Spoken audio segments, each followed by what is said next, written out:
En la clase del día de hoy vamos a ver un refuerzo para la asignatura de mecatrónica de grados séptimos y octavos. Como propósito,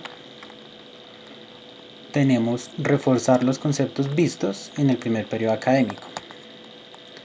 Vamos a ver el círculo de la mecatrónica, que básicamente son todas las ciencias en las que se basa la mecatrónica. Las principales, ¿cuáles son? La computación, que es la que está en rojo, ¿verdad? La mecánica, que es la que está en verde, la electrónica, que es la que está en azul claro, y por último el control, que es el que está en amarillo.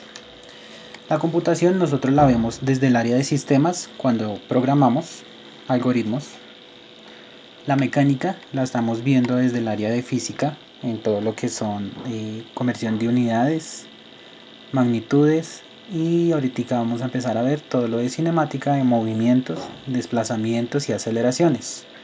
En cuanto a la electrónica, es lo que estamos viendo en esta asignatura, que son simbología electrónica, planos electrónicos y los laboratorios de electrónicas que hemos desarrollado. Y por último, el control ya es una programación más a fondo sobre el control de determinados aparatos mecatrónicos. En cuanto a uniones que tengan las ciencias principales, entre la computación y la mecánica tenemos el diseño asistido por computador, que son estas siglas que vemos acá. Ese diseño asistido por computador no es más que el diseño de 3D de piezas o aparatos, o incluso el diseño de videojuegos en 3D puede hacer parte de ese ámbito. En cuanto a la mecánica y a la electrónica, tenemos la electromecánica, que es el uso de la electrónica para hacer mover elementos mecánicos como brazos robóticos y robots. En cuanto a circuitos de control, que es la unión entre la electrónica y el control, aquí es donde nosotros podemos programar circuitos integrados para darles funciones determinadas. Y por último, entre la unión de la computación y el control, tenemos el control digital, que ese ya es el manejo de placas Arduino. En estos momentos no vamos a verlo. Sin embargo, quiero que tengan especial cuidado con las ciencias fundamentales de la mecatrónica, que son la computación, la mecánica, la electrónica y el control. Ahora vamos a ver qué es un sistema electrónico. Un sistema electrónico es un proceso que consta de entradas, procesos y salidas. ¿Listos? En las entradas toma las señales del mundo físico y las convierte en corriente o voltaje. En este caso podemos ver cómo se convierte el agua, por ejemplo, en las centrales hidroeléctricas en luz, o por ejemplo cómo podemos convertir el viento en energía eléctrica. En los procesadores son los elementos que manipulan, interpretan y transforman las señales. ¿Qué tipo de elementos son? Son todos los componentes electrónicos que nosotros manejamos, como resistencias, condensadores y demás. Y en cuanto a las salidas, es la conversión de todos esos elementos en una señal físicamente útil. Por ejemplo, cuando nosotros usamos un equipo, es la corriente que se transforma en sonido para nosotros poder escuchar música. También está la corriente cuando la transformamos en imagen para poder ver televisión y así. Sin embargo, quiero que tengan especial cuidado con entradas, procesos y salidas. Ese es el proceso en un sistema electrónico. En cuanto a los componentes electrónicos, tenemos resistencias. La resistencia se opone al paso de corriente, ¿verdad? Los condensadores almacenan corriente en pequeñas cantidades. Los interruptores cortan o dejan pasar corriente. Los diodos nos funcionan como rectificadores de corriente. Los LED son todas esas luces que nosotros manejamos, que usamos en la actualidad para los televisores, para hacer iluminar televisores. Incluso los celulares también usan esta tecnología. Los motores y por último los potenciómetros, que lo tratamos en el laboratorio anterior, que funciona como una resistencia variable. Entre las magnitudes eléctricas, las cuales son propiedades que se pueden medir, tenemos las principales en la electrónica, que son el voltaje a la tensión, que se mide en voltios, la resistencia que la medimos en ohmios y la intensidad que la medimos en amperios. En cuanto a la simbología, esta se utiliza para representar planos electrónicos de manera esquemática. Simbología de los componentes electrónicos nosotros la usamos para realizar diagramas esquemáticos. Ya nosotros hemos tratado esto a profundidad, ¿verdad? Entonces, si quieren pueden detener el video y estudiarlo. Mientras tanto, yo vamos a mirar un ejemplo de cómo desarrollar planos electrónicos. Entonces, para desarrollar planos electrónicos, voy a usar una situación problema en donde me dice que se necesita conectar un LED a una batería de 5 voltios usando un interruptor. Entonces, ¿qué es lo que voy a hacer como primera medida? Como primera medida voy a subrayar los elementos o los componentes electrónicos que tengo que usar. Tengo un LED, ¿listos? ¿Qué más tengo? Tengo una batería. Y por último, tengo un interruptor. ¿Listos? Entonces voy a dibujar esos elementos a través de símbolos, que nosotros ya los hemos visto. Entonces, en esta parte voy a dibujar el primer elemento que me pidieron, que es un LED. ¿Listos? Entonces lo voy a dibujar.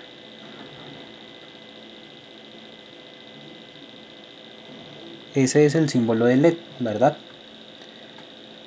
Como segunda medida me están pidiendo una batería. Yo la voy a dibujar acá a este lado, el símbolo de batería. Y por último, me está pidiendo un interruptor. Lo voy a dibujar acá abajo. Seguido a eso, ¿qué hacemos?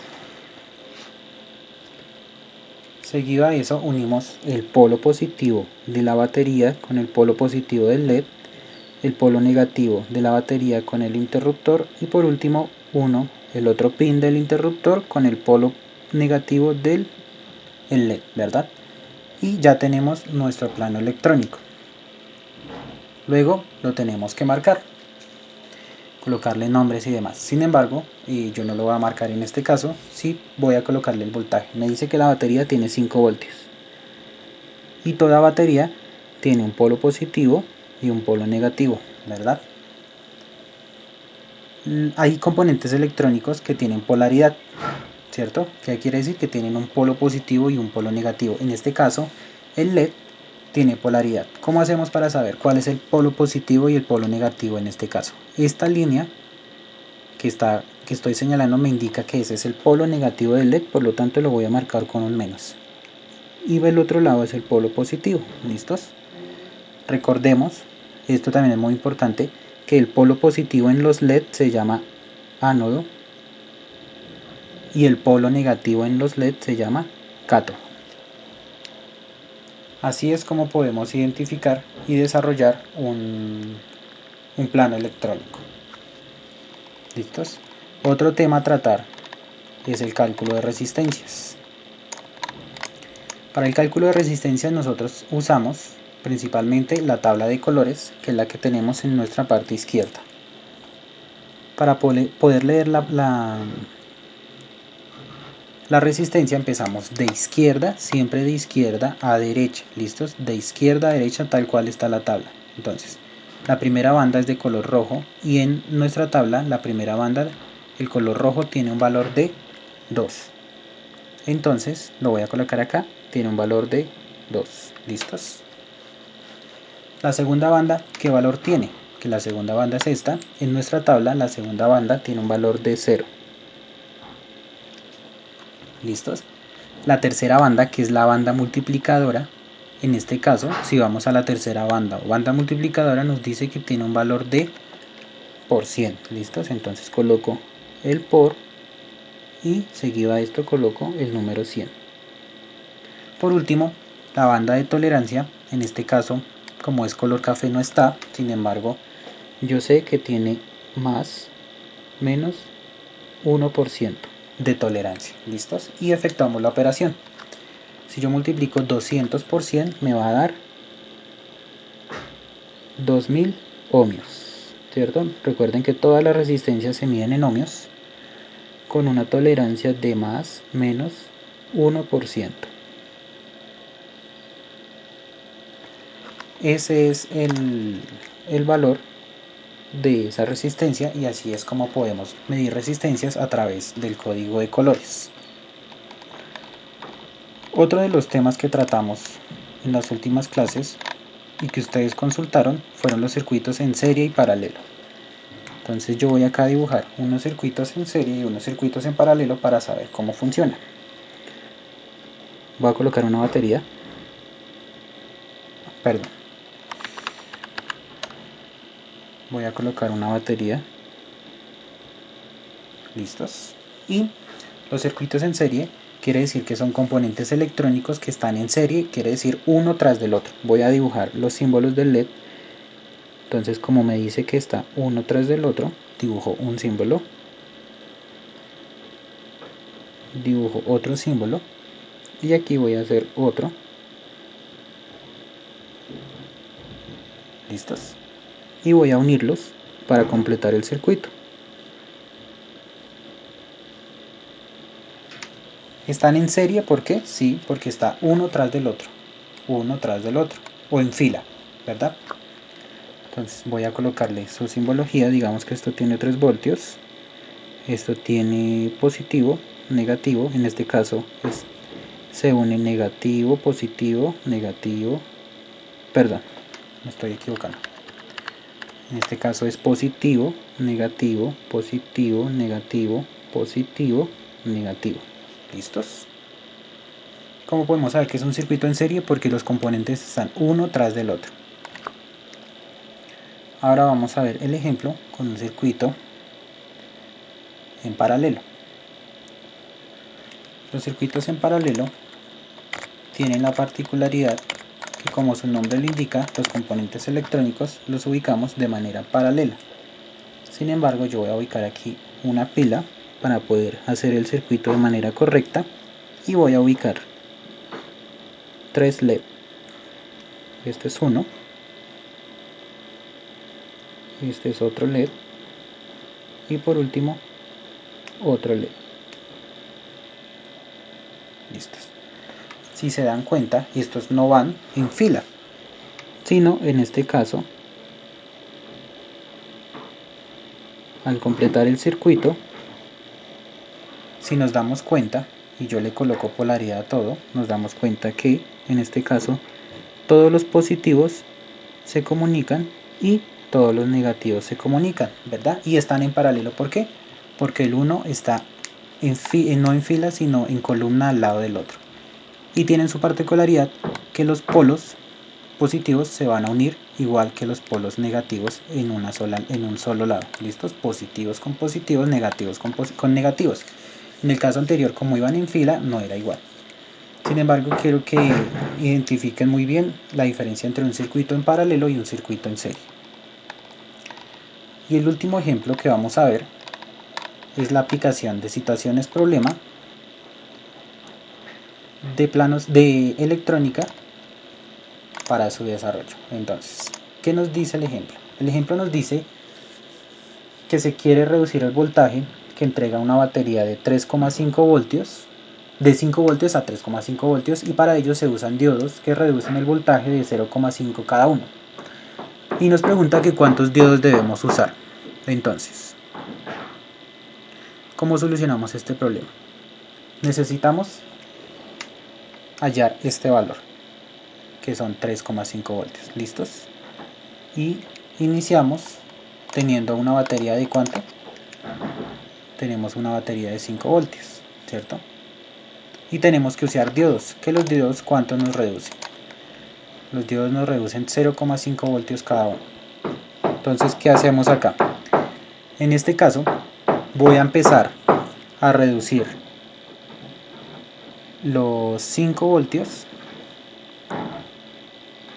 con un diodo a la vez. ¿Listos? Entonces, ¿cuánto podemos reducir con cada diodo? Podemos reducir 0,5 voltios, ¿cierto? Entonces, como necesitamos reducir, usamos una resta. ¿Cómo hacemos para restar eso? Pues simplemente le colocamos una coma y un 0 al lado del 5 para poder hacer esa resta. Y hacemos la resta. 0 menos 5 no se puede, ¿verdad? Entonces le decimos al 5 que nos preste una y el 0 queda convertido en 10. Ahora sí, 10 menos 5, 5, ¿verdad? Y seguido a esto, como el 5 le prestó 1 al 0, queda convertido en 4. Y 4 menos 0, 4. Bajamos la coma, bajamos el V.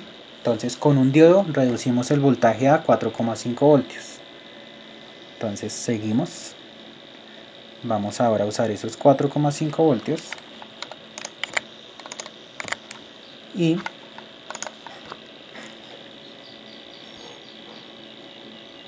vamos a reducirle otros 0,5 voltios para un segundo diodo, ¿verdad? Entonces, al reducir esto, decimos que 5 menos 5 nos da 0 y 4 menos 0 nos da 4. Ya vamos en 4 voltios, ¿verdad? Entonces aún no hemos llegado a la meta, que es 3,5 voltios. Vamos en 4 voltios reduciendo, ¿verdad? Ahora uso esos 4 voltios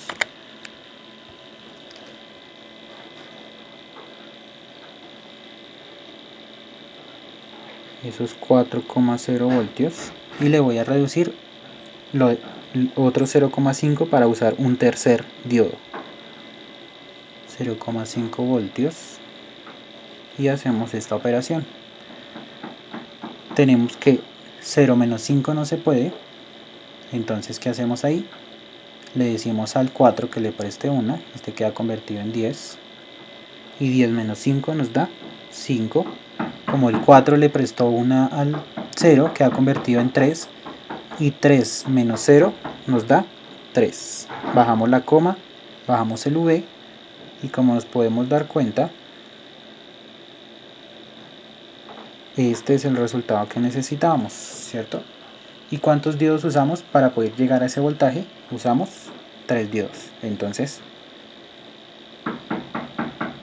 la respuesta es, nos dice que cuántos diodos debemos usar. Entonces, la respuesta es que debemos usar 3 diodos para reducir el voltaje de 5 voltios a 3,5 voltios. ¿Listos? Eso es todo. Gracias. Gracias. Gracias.